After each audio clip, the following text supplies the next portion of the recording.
Turning 70 has been a milestone I never thought would arrive so quickly. One moment, you're in your 20s, full of energy and dreams, and the next, you wake up in a body that feels different every day, with a lifetime of memories behind you. Life changes in ways you can't predict, and as I've grown older, something unexpected has happened to me. I've started avoiding people. This wasn't always the case. I used to be very social, constantly surrounded by friends and family, attending events, helping my community, being that reliable person everyone could count on. But somewhere along the way, things shifted. At first I thought it was just me, but now I realize it may be something more common than I once thought. Let me share why. If you're enjoying this video, please hit the thumbs up button, subscribe, and turn on notifications so you won't miss any future updates. At 70, I've started thinking about time in ways I never did before. It's not just the ticking of the clock or the passing days. It's the undeniable truth that time is limited. When I was younger, time seemed endless, like an infinite river flowing toward an unknown horizon. I wasted it, thinking there would always be more. I spent time on idle chatter, relationships that went nowhere, and tasks that didn't bring me any joy or meaning. They didn't seem important then, but now, every moment feels like a gift. I don't want to waste it. Time isn't just a number anymore. It's a companion, sometimes gentle, sometimes harsh, always reminding me to treasure what I still have. It's in the peaceful mornings when I sip my coffee and watch the sunrise, feeling the warmth of the cup in my hands. It's in the afternoons when I go for long walks, enjoying the crunch of leaves under my feet, grateful for the strength still in my legs. It's in the evenings when I sit in my favorite chair, reflecting on a life well lived. I used to think that filling my time with people and activities would make my life feel fuller, but I've learned that the opposite is true. It's not about how much you do or how many people you surround yourself with. It's about the quality of those experiences and relationships. Now I choose carefully where and with whom I spend my time. I'd rather have a quiet conversation with someone who truly understands me than attend a busy gathering where I feel lost in a crowd. The truth is, I've become protective of my time because I've realized how irreplaceable it is. When you're younger, you think there's always tomorrow to fix mistakes, rekindle old friendships, or follow your dreams. But as you age, you start to understand that there aren't as many tomorrows as you'd like to admit. This doesn't make me sad. It makes me intentional. I no longer waste hours on meaningless drama, shallow conversations, or obligations that don't align with my values. Instead, I focus my time on what truly matters: my health, my passions, and the people who bring joy into my life. Borne. This shift has brought me a deep sense of peace. I've stopped feeling guilty about saying no to things that don't serve me. I don't feel the need to explain myself when I choose solitude over socializing. It's not that I don't value relationships. I value them more than ever, but my priorities have changed. I want my connections to be genuine, my conversations to be meaningful, and my days to be fulfilling, not just busy. At this stage in life, time is also about letting go. Letting go of regrets over moments wasted, letting go of grudges that once seemed important, and letting go of the pressure to do everything. I've learned it's okay to slow down and simply be. There's no rush anymore, no race to the finish line. The best moments aren't in grand achievements, but in the small, quiet joys. A favorite song, a warm breeze, a genuine laugh. So yes, time feels more precious than ever, but it also feels richer. I've stopped chasing it and started savoring it. And in doing so, I've found a kind of contentment I never knew was possible. At 70, I don't want to waste a single moment, not because I'm afraid it will run out, but because I finally understand what a gift it truly is. Relationships change, and so do we. As the years go by, relationships change in ways you might never expect. Some grow stronger, deepened by shared memories and mutual understanding, while others fade away quietly, like a book you once read but never picked up again. At 70, I've come to accept that not all relationships are meant to last forever, and that's okay. What I've learned is that the people who stick around during this stage of life are often the ones who truly matter. When I was younger, relationships were everything. I surrounded myself with friends, colleagues, neighbors, and acquaintances, always trying to stay connected and be part of something bigger. I was the one who remembered every birthday, showed up for every event, and tried to keep everyone happy. But as time passed, I realized how much energy it took to maintain relationships that didn't always nurture me in return. Life has a way of naturally pruning the branches of your social tree. People move away, get busy, or change in ways that make it hard to stay connected. Some relationships end with heartbreak. Others simply fade with time. I used to take these losses personally, wondering what I could have done differently to hold on. Now I understand that life's journey pulls us all in different directions. People come into your life for a reason, a season, or a lifetime. Recognizing which one each person is has brought me a sense of peace. But it's not just others who change. We change too. I'm not the same person I was at 40 or even 60. My priorities have shifted. I value simplicity, kindness, and authenticity more than I ever did before. I no longer have the patience for drama or relationships that feel one-sided. I used to think that being there for everyone made me a good friend or family member, but I've realized that true relationships are reciprocal. They fill you up, rather than drain you. Some of the most profound lessons I've learned about relationships have come through heartache. Trust broken by people I cared about, loyalty that wasn't returned, or kindness that was taken for granted. All of these experiences left scars, but they also taught me how to set boundaries, how to recognize red flags, and most importantly, how to value my own well-being. Now I give my time and energy to people who lift me up, not those who weigh me down. Even with these lessons, I still feel a pang of nostalgia for the relationships that have faded away. A friend who was once like family but whom I haven't spoken to in years. A relative whose life took a different path. It's bittersweet to reflect on those connections, but I've come to appreciate them for what they were. Precious moments in time that helped shape me into who I am. Trust becomes more complicated as you age. The older you get, the more you realize how fragile trust can be. In my younger years, I trusted easily, believing in the goodness of people and their intentions. But as life unfolded, I encountered betrayal in ways that left me more cautious. Once trust is lost, it's hard to regain.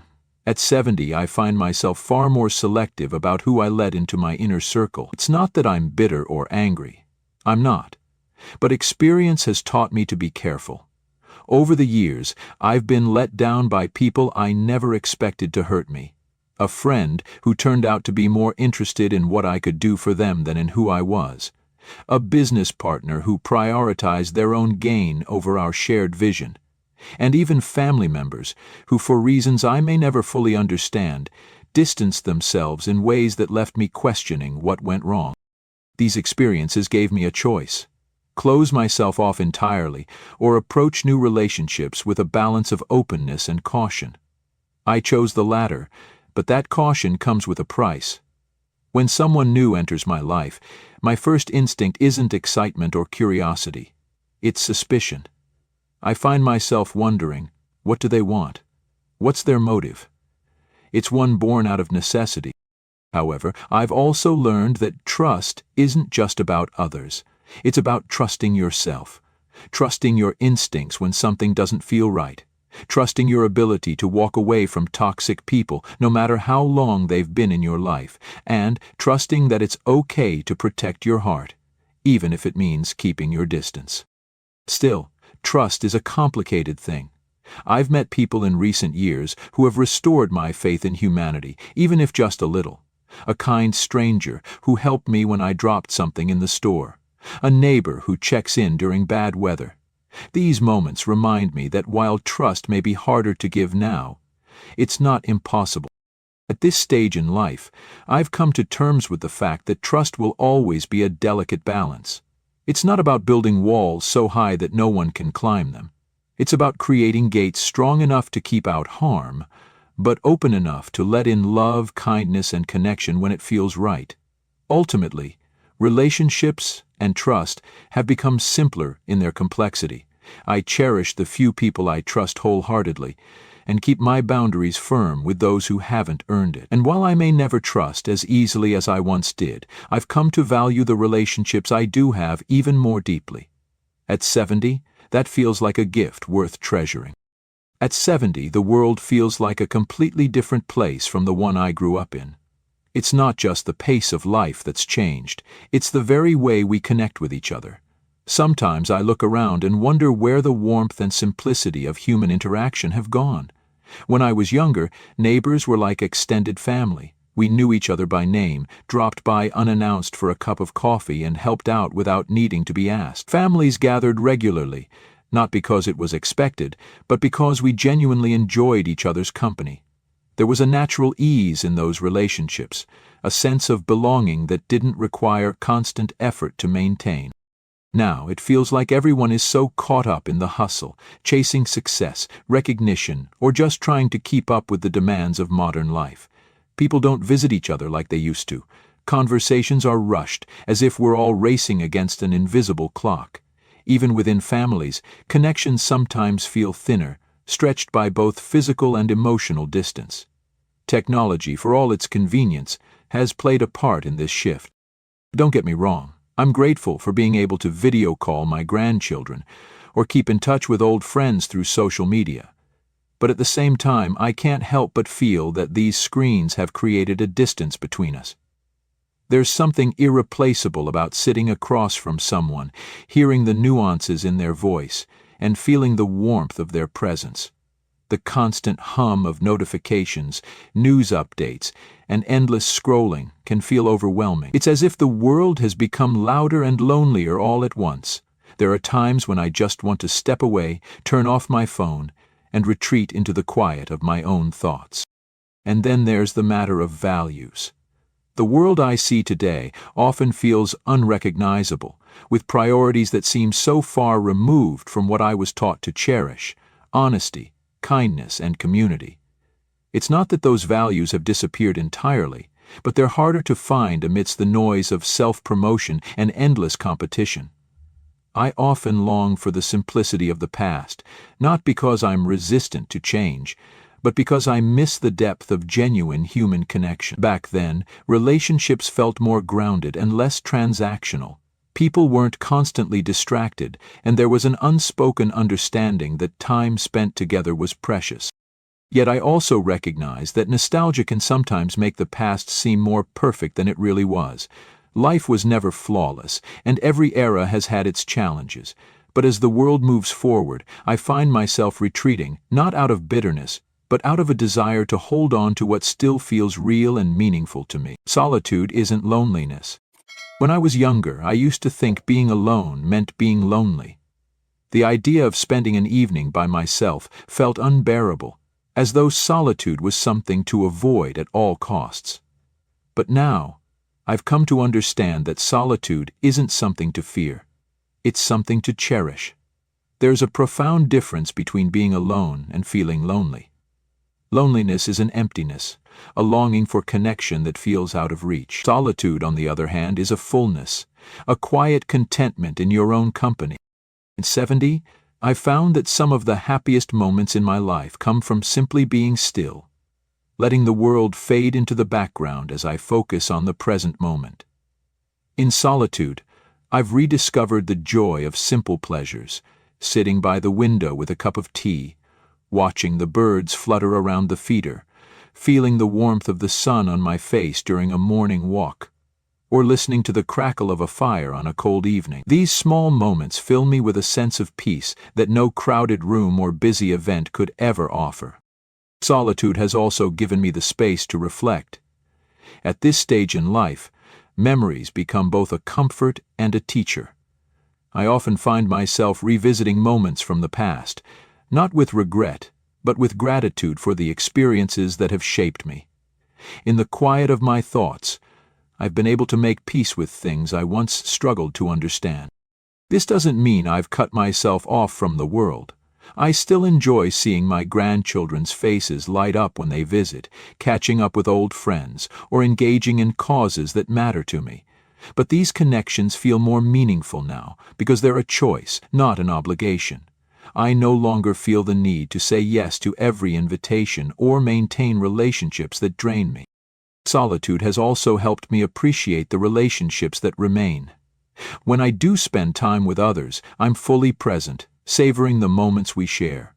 There's no rush, no distractions, just the joy of being together, even if it's only for a short while. I believe solitude teaches you to love yourself in a way that no amount of external validation ever could. It shows you that your worth isn't tied to how many people surround you or how busy your social calendar is. It's in the quiet moments when you realize you're enough, just as you are. At 70, I've learned that solitude isn't a sign of loneliness. It's a sign of strength. It's a conscious choice to step away from the noise, to protect your peace, and to focus on what truly matters. And in making that choice, I've found a happiness that's deeper and more enduring than I ever imagined. At this stage of my life, choosing to avoid people isn't about bitterness or holding grudges. It's about finding peace. After 7 decades of giving, learning, and sometimes experiencing pain, I've come to realize that not every relationship is meant to last, and not every connection is worth the energy it takes to maintain. This realization is both freeing and bittersweet, and I've embraced it not out of sadness, but because it's become necessary. For most of my life, I was the type of person who put others first. I gave my time, my energy, and my heart without hesitation, often without expecting much in return. I wanted to be liked, helpful, and dependable. For a long time, that felt right. I thrived on being needed, on showing up for others, on being the steady hand that people could rely on. But life has a way of teaching you where your boundaries should be, even if it takes decades to learn that lesson. I've been let down by people I trusted, hurt by those I loved, and drained by relationships that took far more than they gave. There were times I ignored the red flags because I wanted so badly to see the good in someone. There were times I stayed in situations that chipped away at my happiness, thinking that's what loyalty meant. But now, at 70, I see things more clearly. Avoiding people doesn't mean I've given up on humanity. It simply means I've learned how to protect my own well-being. I no longer feel obligated to maintain toxic relationships or engage in situations that leave me feeling empty. I've traded the noise of social obligations for the quiet of meaningful solitude, and in doing so, I've never felt more at peace. I avoid people who bring unnecessary drama into their lives and mine. I avoid those who make everything about them and never seem to ask how I'm doing, or if they do, they don't really care about the answer. I avoid people who take my kindness for granted, assuming it's endless. Most importantly, I avoid situations that make me feel less than who I truly am. That doesn't mean I've closed myself off completely. I still cherish the relationships that matter. Friends and family who have stood the test of time, who show up not because they need something, but because they care. Those connections are sacred to me, and I nurture them with all the love I have left to give.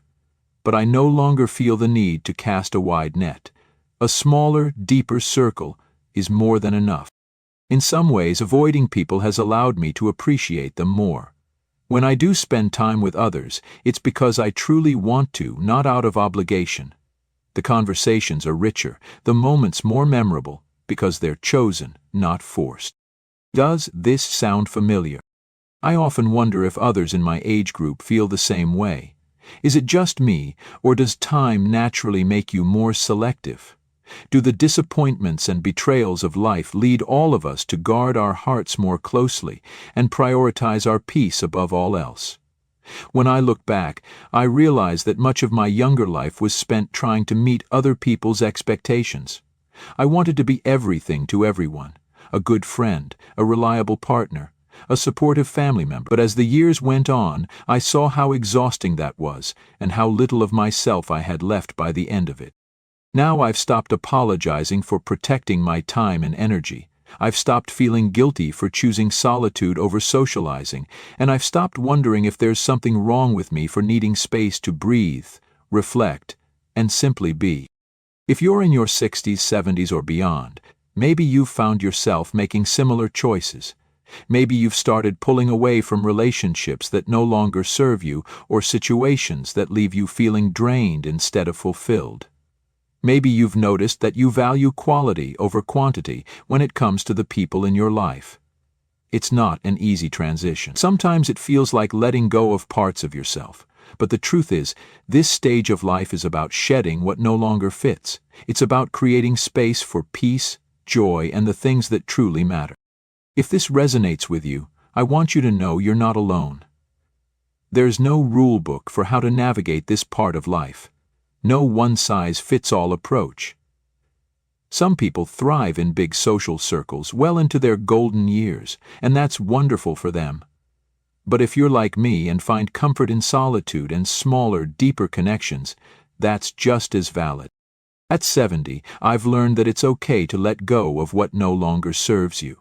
It's okay to prioritize yourself, protect your peace, and live life on your own terms. In doing so, I've found a kind of freedom I never knew existed. A freedom to be fully, unapologetically myself. So if you find yourself pulling away from people or choosing solitude more often, don't see it as a loss, see it as a gain. It's a gift to be able to carve out a life that feels right for you, even if it looks different from what others expect. Here's to this chapter of life, a chapter of reflection, growth, and the courage to live authentically.